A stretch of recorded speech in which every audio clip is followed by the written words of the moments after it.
नमस्कार दर्शकों, आध्यात्म के गूढ़ रहस्यों को सुलझाने वाली ऐसे न्यूज की खास पेशकश में आप सभी का एक बार फिर से स्वागत है। दर्शकों, आज हम आपको रामायण की कथा ही सुनाने वाले हैं। बस फर्क इतना है कि जो कथा हम हमेशा से सुनते आए हैं उसमें हमारी कुछ शंकाएं रह जाती हैं, जो हमारे दिमाग में तो आती हैं परंतु हम उसके बारे में सोचना बंद करके अन्य कामों में व्यस्त हो जाते हैं। कुछ लोगों की शंकाएं जब हमारे सामने आई तो उनकी शंकाओं का समाधान करने के उद्देश्य से हम आज का ये वीडियो लेकर आए हैं। शंकाएं कुछ ऐसी थी। जब सीता माता को रावण जंगल से उठाकर ले गया तब भगवान श्री रामचंद्र जी सभी वृक्षों व जानवरों से सीता माई के बारे में पूछते हुए विलाप कर रहे थे।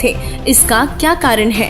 क्या वे भी हमारी तरह आम इंसानों की तरह मोह में बंधे हैं? यदि श्री रामचंद्र जी भगवान हैं, तो वे स्वयं क्यों नहीं पता लगा सके कि सीता माता कहाँ है? वे तो अंतर्यामी हैं, उन्हें तो सब पता होना चाहिए। लंका पर चढ़ाई करने के लिए पुल का निर्माण आखिर किसने किया? हनुमान जी ने, नल नील ने या भगवान रामचंद्र जी ने? जब रामचंद्र जी और लक्ष्मण जी को सर्पों ने बांध लिया था तो वे अपनी शक्ति से आजाद क्यों नहीं हो पाए? आखिर उन्हें गरुड़ की सहायता क्यों लेनी पड़ी? वे तो भगवान थे। रावण तो भगवान शिव जी का परम भक्त था, तो फिर अंत समय में उसकी रक्षा क्यों नहीं हो पाई? 14 वर्ष का वनवास पूरा कर अयोध्या वापस आने के कुछ समय बाद ही मर्यादा पुरुषोत्तम रामचंद्र जी ने अपनी गर्भवती पत्नी सीता जी को घर से क्यों निकाल दिया? तो चलिए शुरू करते हैं इन सभी शंकाओं का समाधान करना। दर्शकों, भगवान श्री रामचंद्र जी 3 लोक के भगवान हैं, जो पूर्ण परमात्मा नहीं है। तीनों देवों से ऊपर इनके माता पिता देवी दुर्गा व ज्योति निरंजन काल विराजमान है, जिनके आदेश से त्रिलोकीय भगवान सब कार्य करते हैं।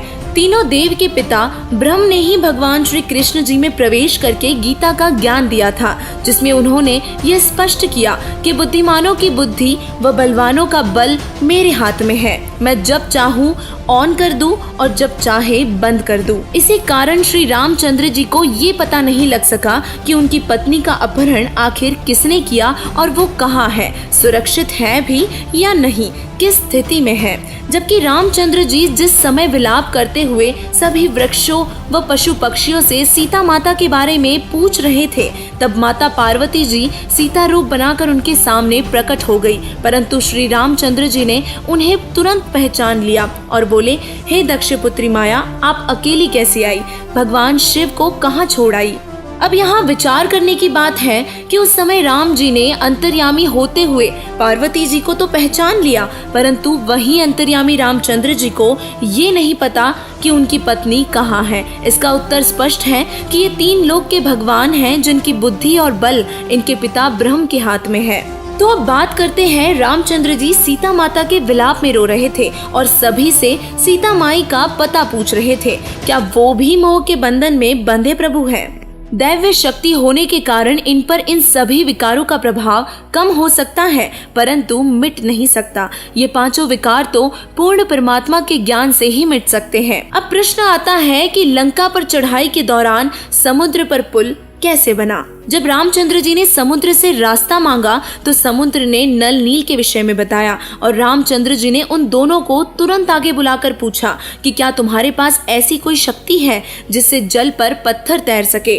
तो उन्हें इस बात का अभिमान हो गया और वे परमात्मा अपने गुरु जी को याद करना भूल गए और अभिमानवश होकर जल में पत्थर फेंके, परंतु पत्थर जल में डूब गए। ये देखकर सब मायूस हो गए। तब समुद्र ने कहा कि इन्होंने महान भूल कर दी, अपने गुरुजी को याद नहीं किया, जिस कारण अब इनके पास वो शक्ति नहीं रही। तब नल नील को पश्चाताप हुआ और अपने गुरुजी को याद करने लगे।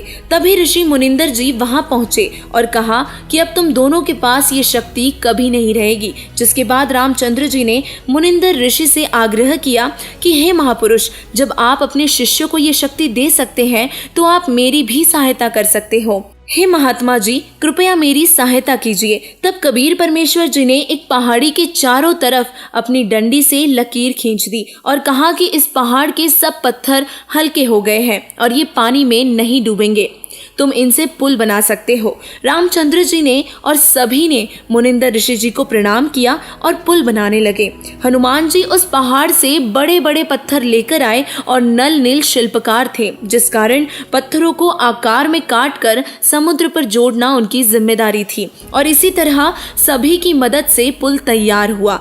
परंतु पुल बनाने वाले पूर्ण परमात्मा थे, जो मुनिंदर ऋषि के रूप में त्रेता युग में आए हुए थे। तो अब बात करते हैं युद्ध के दौरान, जब श्री रामचंद्र जी, लक्ष्मण जी व उनकी सेना को सर्पों ने बांध लिया था, तब वे बंधन मुक्त परमात्मा भगवान विष्णु जी स्वयं बंधन मुक्त क्यों नहीं हो सके और उन्हें गरुड़ की सहायता की आखिर क्यों जरूरत पड़ी। दर्शकों, भगवान श्री रामचंद्र जी बंधन मुक्त परमात्मा नहीं है, वे स्वयं इस काल लोक में काल के बंधे हुए हैं। तो वह खुद को या किसी और को मुक्त कैसे करवा सकते हैं। बंधनों से मुक्त होने के लिए निर्बंध की आवश्यकता पड़ती है, और निर्बंध तो केवल बंदी छोड़ परमेश्वर कबीर जी ही है। रावण भगवान शिव का परम भक्त था, तो उसकी रक्षा क्यों नहीं हुई। दर्शकों, आपको बता दें कि भगवान ब्रह्मा, विष्णु और शिव शंकर पृथ्वी, स्वर्ग और पाताल, इन तीनों लोक में केवल एक एक विभाग के ही मंत्री हैं।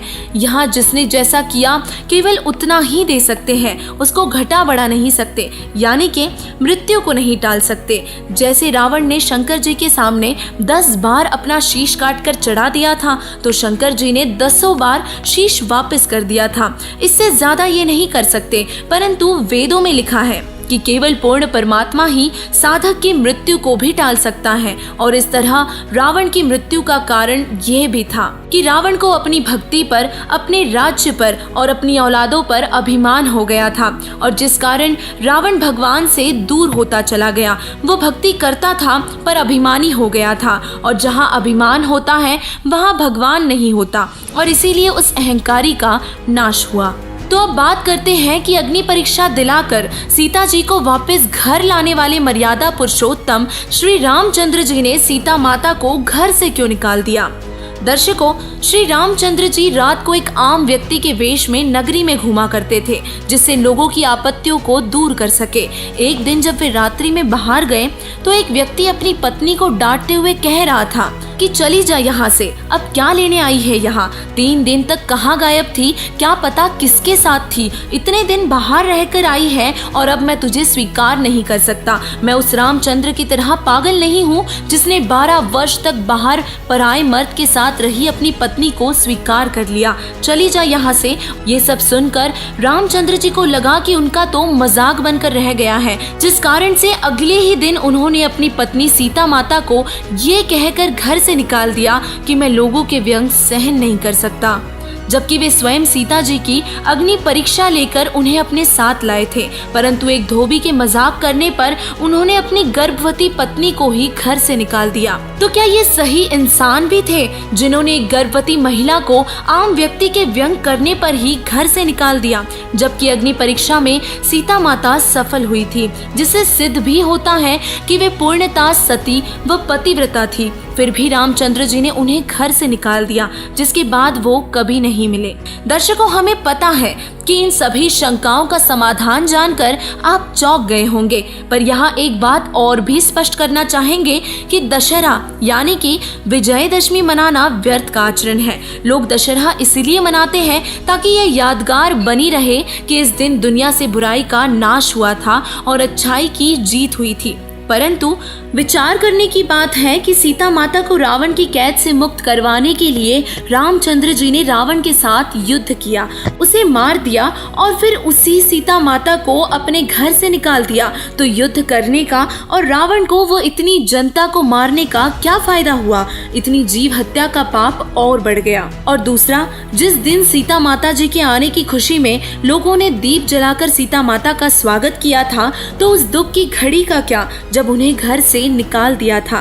फिर आज दीपावली किस उपलक्ष्य में मनाई जाती है? माता सीता जी के घर आने की खुशी में या उनके महल त्याग कर जाने की खुशी में? आज का समाज समझदार है, सब संकेत समझ सकता है। इन विचारों पर गौर करे और ये आन उपासना और ये निराधार त्योहार मनाना छोड़कर परम पिता परमात्मा की सद्भक्ति करें, और सद्भक्ति से ही सर्व लाभ प्राप्त होंगे और मोक्ष भी होगा। वर्तमान में पूर्ण परमात्मा कबीर साहिब जी के भेजे हुए अवतार जगत गुरु तत्वदर्शी संत रामपाल जी महाराज जी ही सभी सदग्रंथों से प्रमाणित सद्भक्ति बता रहे हैं और इसीलिए अब देर ना करें, तत्व ज्ञान समझे व उनसे नाम दीक्षा लेकर अपना जीवन सफल बनाएं। धन्यवाद।